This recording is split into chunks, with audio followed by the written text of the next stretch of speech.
Mr. Kotak, Yes, many Shereen. thanks for joining us here. This is a Saturday surprise or a Saturday shock. I don't know what to call it.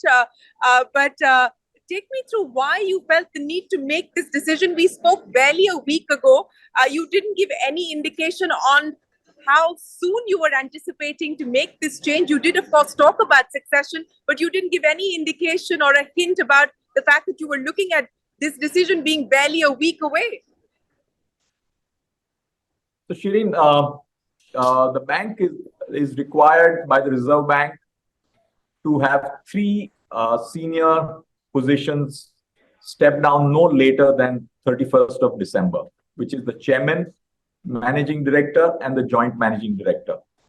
So we are all in what is called the transition phase as per the regulatory guidelines.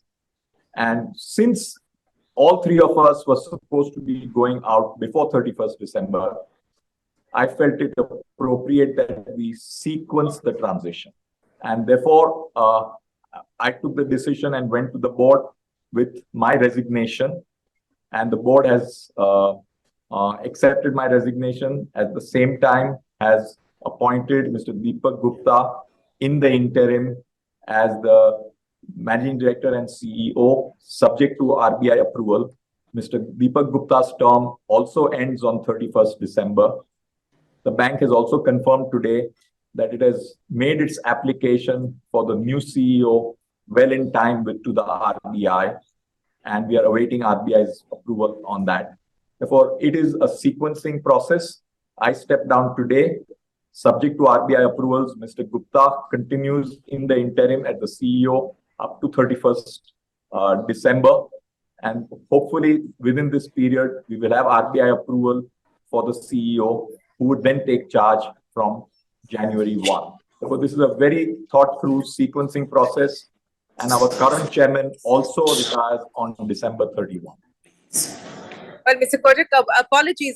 As I said, this is a Saturday surprise and a shock. So I'm speaking to you from the airport, and there's a lot of ambient noise over me. But I wanted to get a couple of clarifications in, sir, because as you pointed out, even Mr. Gupta's appointment is an interim measure pending the RBI's approval. But you were also meant to submit names to the RBI, proposals from your end as possible successors by the 31st of August. Have you sent in those names, Mr. Kotak? Yes, Shereen, we have sent in those names well in time to the Reserve Bank of India.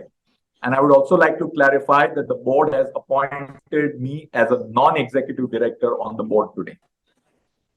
Mr. Kotak, can you tell us how many names have been sent to the Reserve Bank? Is it 2 or more? The requirement is at least 2 names, and the bank has sent 2 names in order of priority. And are these both internal candidates, that the names that have been sent, sir, or is it a mix? Shereen, I think you'll have to wait for that information. So keep your horses held till then.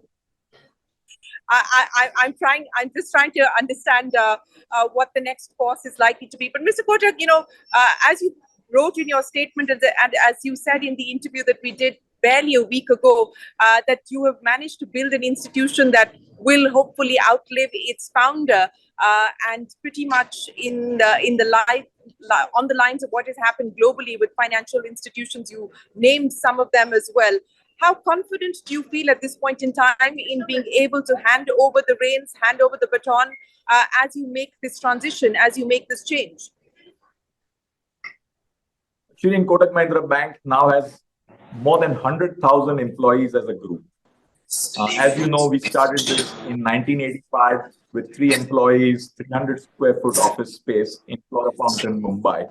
And we've come some ways over the last 38 years.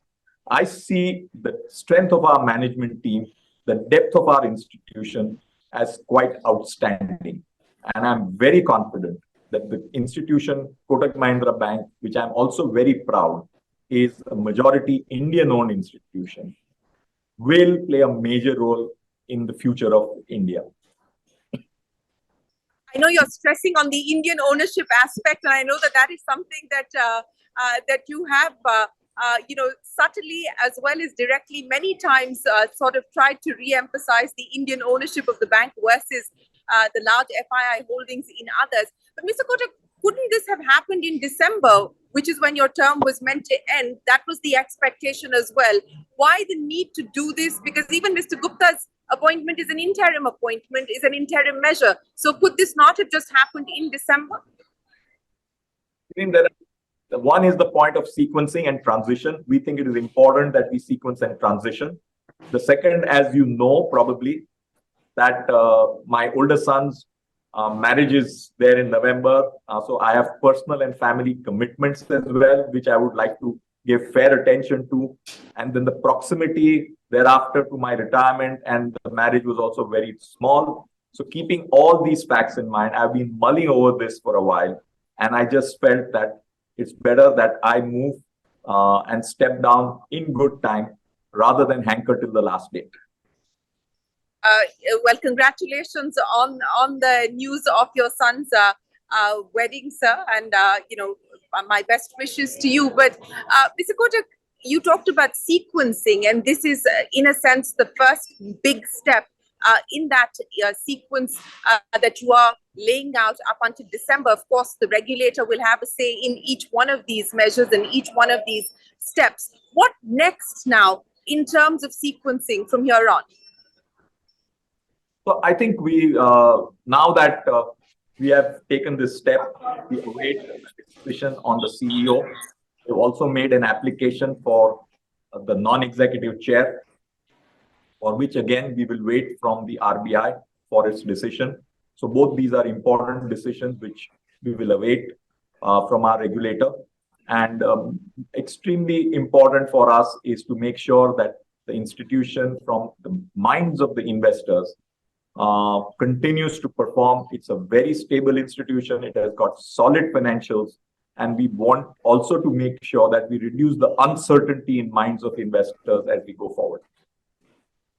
But wouldn't the uncertainty linger, Mr. Kotak, because we don't know who the eventual successor will be, and there is still a big question mark on whether it will be an internal candidate or an external candidate, and all of this is still, as I pointed out, pending RBI approval. So doesn't the uncertainty linger? From all the decisions which the bank had to take, the bank has taken. Submitting the names for the CEO, submitting the name for the chairmanship, Mr. Kotak stepping down and moving out from, in a way, and having Mr. Dipak Gupta become the interim CEO. So all the steps which the bank had to take, the bank has taken to put in place a commitment to smooth transition as we go forward. And I genuinely believe that the way forward is looking very, very positive for the strength and stability of Kotak Mahindra Bank. Has there been any communication with the Reserve Bank, sir? Of course, not on the names that have been sent, but on the decision that's been taken for you to step down and Mr. Gupta to come in? Yes, after the board decided, the bank has communicated with the Reserve Bank on the decision of the board. But informally, there was no sounding out with the regulator about this move. The board of the bank is fully conscious of its fiduciary responsibility, including confidentiality to all its stakeholders. And the board has acted after I took the decision to step down. Therefore, the decision to step down was taken by me. It was a voluntary decision. And there has been no discussion of any nature prior to that decision with the Reserve Bank of India. Mr. Kotak, what is the aspiration, the expectation that you now have as you hand over the reins, as you pass on the baton to your successor? What would be in order of priorities, as you're talking about sequencing, what would be the priorities that you would like your successor to focus on as and when he or she should join? My sense is Kotak Mahindra Bank has a tremendous opportunity. Indian financial sector has an opportunity. And I do believe India is at a unique position in history to transform itself in a significant manner. And I would love to see, as a non-executive director and a significant stakeholder, to see this institution flourish in the years ahead. What has been the big learning and the big lesson for you? What do you take away, at the end of this 4-decade-long journey that you've made?